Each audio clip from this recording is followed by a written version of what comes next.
अच्छे लगें तो आज से ही पालन करो और दूसरों को भी बताओ, ताकि कोई भी इन नियमों का पालन करे तो बीमार ही ना पड़े। ये चारों नियम हैं वात, पित्त और कफ को संतुलित रखने के लिए। अब वात, पित्त, कफ तीनों एक साथ आपके संतुलित रहें तो उसके लिए पहला नियम है खाना खाने के तुरंत बाद पानी नहीं पीना। ये पहला नियम है। आप बोलेंगे ये तो बड़ी मुश्किल बात है, खाना खाते ही पानी पीते हैं हम तो सबके सब, और बिना पानी पिए खाना ही नहीं खाते। कई लोग तो खाने से ज्यादा पानी पीते हैं, खाना कम खाते हैं, पानी ज्यादा पीते हैं।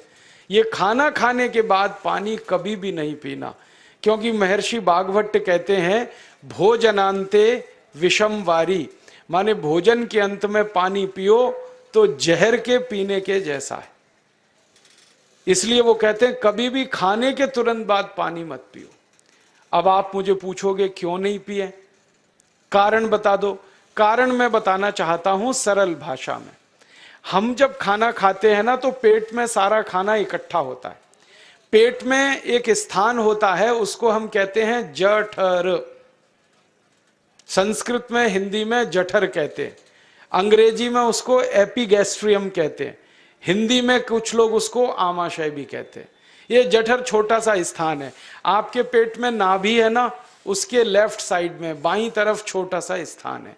सारा खाना आपका इसी स्थान पर आता है। जो भी आप खाते हो, रोटी, चावल, दाल, सब्जी, दूध, दही, कुछ भी खाओ, सब कुछ जठर में आता है। अब जठर में जैसे ही खाना इकट्ठा होता है तो उसमें आग जलती है, और उस आग को कहते हैं जठर अग्नि। मिला के बोल देते हैं जठराग्नि। आप जैसे ही खाना खाते हो, पेट में जठर में अग्नि जलती है। वो अग्नि खाने को पचाती है, और अग्नि खाने को ऐसे ही पचाती है जैसे रसोई घर की अग्नि खाने को पकाती है। आपके रसोई घर में आप अग्नि जलाओ, उसके ऊपर दूध रख दो, दूध में थोड़ा चावल डाल दो, अग्नि जब तक जलती रहेगी खीर तब तक बनती रहेगी। आप घर में अग्नि जलाओ, उसके ऊपर पानी रख दो, उसमें दाल डाल दो, दाल की पकने की क्रिया तब तक चलेगी जब तक अग्नि जलेगी। ऐसे ही पेट में होता है। जैसे ही आपने खाना खाया, पेट में अग्नि जलती है, और जब तक अग्नि जलती है तो खाने के पचने की क्रिया चलती है। जैसे रसोई घर में खाना पकाते हैं, वैसे ही पेट में भी खाना पकता है।